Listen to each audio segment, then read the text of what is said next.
I mean, first to you, Peter Craig's script really, it's well balanced with many different genres, right? Talk to me about reading the script and kind of preparing for the role of Mark.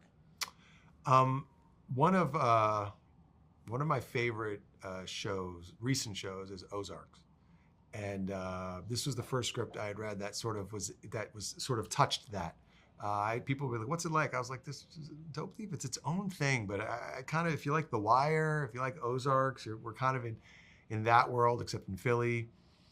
Um, so when I had auditioned for it, we didn't have the script available, so I kind of didn't know what I was getting into. It was sort of a straightforward DEA boss, and they had said the material was really quite direct and informational, and then they said, have fun with it. So I just kind of, on the fly, threw in some sarcasm, because he was kind of a dry character.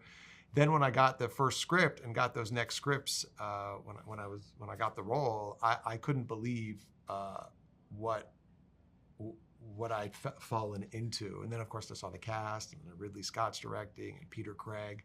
I honestly landed on one of the most exciting projects I had ever been in. And in terms of like research, Peter Craig has done more research than I've ever met anyone. I just picked up the phone and said hello, and he was off to the races on being like, all right, in Philly, the ASAC, and this is what he's up against, and this is how he has to deal with it in DC, and this is what they don't tell you, this is what they do tell you.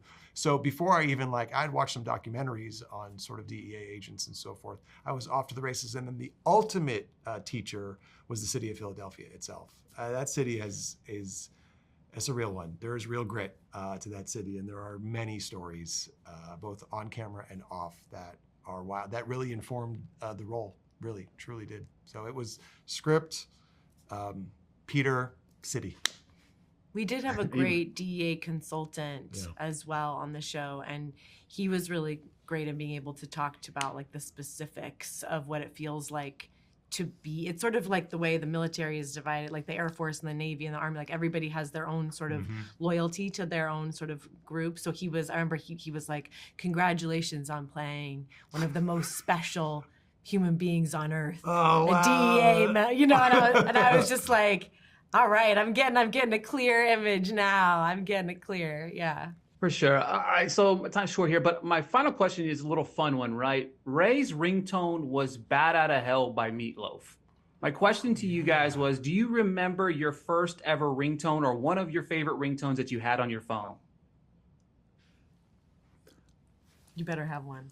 Well, I can tell you currently, my fiance's brother, my new brother-in-law, his ringtone for me when I call is Pac-Man, because I apparently eat all of everyone's food. Oh, that's very good. So everyone laughs in the family now because when I call, it's Pac-Man. So that's his ringtone, and I will never live that down. But my own ringtones, I think when I figured out how to download it, I downloaded Rolling Stones just to see how it worked. Way back in the day, I had one Rolling Stone song, and it was like, my mom called it. It was like, I forget the name of the song. One of their like all-time hits, and my mom called it. It was like Rolling Stones. That's the only thing. That's the only bizarre thing that comes to mind. That's very good. I never had one. I was always afraid of my phone going off at the wrong time.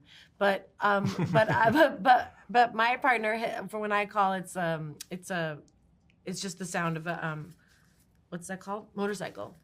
It's like yeah, and I'm always like, says a lot about your relationship. Thank you.